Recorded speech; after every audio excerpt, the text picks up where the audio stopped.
নতুন বছরে নিজের উন্নতি চাইলে এই 7টি ভুল করবেন না। দরজায় করা নাড়ছে নতুন ইংরেজি বছর। নতুন বছর মানেই নতুন দিন ও নতুন আশা। তাই বছরের শুরুতে আমরা প্রায় সবাই নতুন কিছু করার সংকল্প করি, কিন্তু কিছু ভুল আমাদের এই সংকল্পগুলোকে বাস্তব রূপান্তরে বড় বাধা হয়ে দাঁড়ায়। তাই এসব ভুল সচেতনভাবেই এড়িয়ে যেতে হবে। চলুন দেখে নেওয়া যাক নতুন বছরে কোন 7টি ভুল করবেন না। 1. অযথা সময় নষ্ট। নতুন বছর মানে নতুন উদ্দীপনা ও নতুন পরিকল্পনা, কিন্তু অনেকেই কিছুদিন পর এসব পরিকল্পনা থেকে সরে আসেন। এর অন্যতম কারণগুলোর একটি মূল্যবান সময় নষ্ট করা।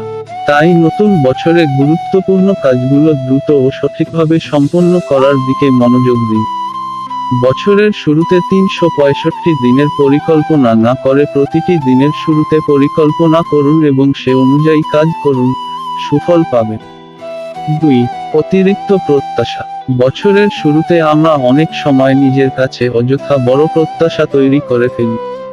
মনে মনে হয়তো অনেকে বলি, এবছর সব অর্জন করব, কিন্তু শেষমেশ আমূল পরিকল্পনা সেফ হেন করেঙ্গা তেন করেঙ্গা মতোই হয়ে যায়।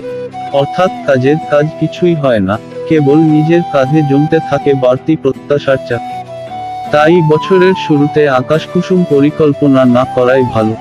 লক্ষ্য স্থির করার সময় নিশ্চিত করুন যে তা স্পষ্ট, নির্দিষ্ট ও বাস্তবসম্মত। যেমন, ওজন কমাও। বলার চেয়ে বলুন, প্রতি সপ্তাহে 1 কেজি ওজন কমানোর জন্য কাজ করব। মোট কথা, বাস্তবসম্মত লক্ষ্য নির্ধারণ করুন এবং ছোট পদক্ষেপে এগিয়ে যান। বড় লক্ষ্য স্থির করে সেই অনুযায়ী কাজ না করলে কেবল হতাশাই হতে হবে। 3. নিজের ওপর বাড়তি চাপ। নতুন বছরে নতুন কিছু অর্জনের জন্য অনেকেই নিজের ওপর বাড়তি চাপ দিয়ে ফেলেন। এতে শরীর ও মন উভয়েরই ক্ষতি হতে পারে। লক্ষ্য অর্জনের পথে ধীর চলুন, নীতিতে আগান। মনে রাখবেন, সবার আগে নিজের শরীর ও মন। স্বাস্থ্য ভালো না থাকলে যত পরিকল্পনাই করুন, কোনো লাভ হবে না। তাই বাড়তি চাপ না নিয়ে নিজের শরীর ও মনের যত্ন নিন।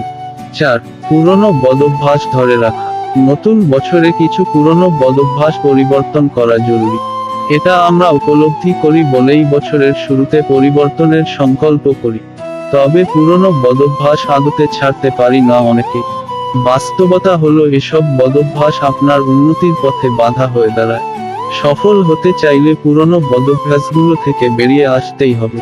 সুতরাং বদভ্যাসগুলো চিহ্নিত করুন এবং পরিবর্তনের জন্য ব্যবস্থা নিন। 5. সবার সঙ্গে প্রতিযোগিতা। নতুন বছরের শুরুতে নিজের জন্য কিছু পরিকল্পনা করা জরুরি, কিন্তু অনেকেই এই পরিকল্পনার সময় অন্যের সঙ্গে নিজের তুলনা করতে শুরু করেন। ও তো আরো ভালো করছে, আমি তো পিছিয়ে পড়ছি। এমন চিন্তা আপনাকে হতাশ করবে। মনে রাখবেন, আপনার চলার পথ একান্তই নিজের এবং সে পথেই আপনাকে এগিয়ে যেতে হবে। অন্যের সঙ্গে প্রতিযোগিতা না করে নিজের উন্নতির দিকে মনোযোগ দিন। 6. বেহিসাবি জীবনযাপন। দিন যাচ্ছে, ব্যয় বাড়ছে। ফলে ছেলেবেলায় পড়া আপ্তবাক্য, আয় বুঝে ব্যয় করো, সব সময় মনে রাখুন। নতুন বছরে হয়তো বেতন একটু বাড়বে, তাই বলে বেহিসাবি খরচ করে মাস শেষে পকেট ফাঁকা করে ফেলবেন না। আনন্দের সঙ্গে বেঁচে থাকতে হলে শখ কিংবা বিলাসিতারও দরকার আছে, তবে তার আগে নিজের ব্যাংক অ্যাকাউন্টের দিকে নজর দিন। টাকা খরচ করুন পরিকল্পনা করে, অপ্রয়োজনীয় বিলাসিতা থেকে দূরে থাকুন। সঞ্চয় বাড়ান। একটা বাজেট তৈরি করুন এবং তাতেই সীমাবদ্ধ থাকুন। দীর্ঘমেয়াদে আপনার আর্থিক সুস্থতা বজায় রাখতে এটি অত্যন্ত জরুরি। 7. সম্পর্কের প্রতি অবহেলা। নতুন লক্ষ্য এবং কাজের ব্যস্ততায় কখনো কখনো আমরা প্রিয়জনদের সময় দিতে ভুলে যাই। সম্পর্কের গুরুত্বকে অগ্রাধিকার দিন। নিয়মিত সময় বের করে পরিবার ও বন্ধুদের সঙ্গে সময় কাটান। তাদের প্রয়োজন ও অনুভূতি যেন আপনার কাছে মূল্যহীন না হয়। প্রিয়জনের আবেগ অনুভূতির মূল্য দিলে পুরস্কার পাবেন আপনি নিজে। শেষ কথা, নতুন বছর মানে নতুন শুরু। তবে এই নতুন সূচনা যদি ভুল পথে চলে, তাহলে অনেক কিছু হারাতে পারে। সুতরাং এই 7 ভুল এড়িয়ে চলুন এবং আপনার লক্ষ্য অর্জনের পথে সঠিক সিদ্ধান্ত নিন। নতুন বছর মনের মতো করে সাজিয়ে তুলুন, যাতে প্রতিটি দিনই আরো মূল্যবান হয়ে ওঠে।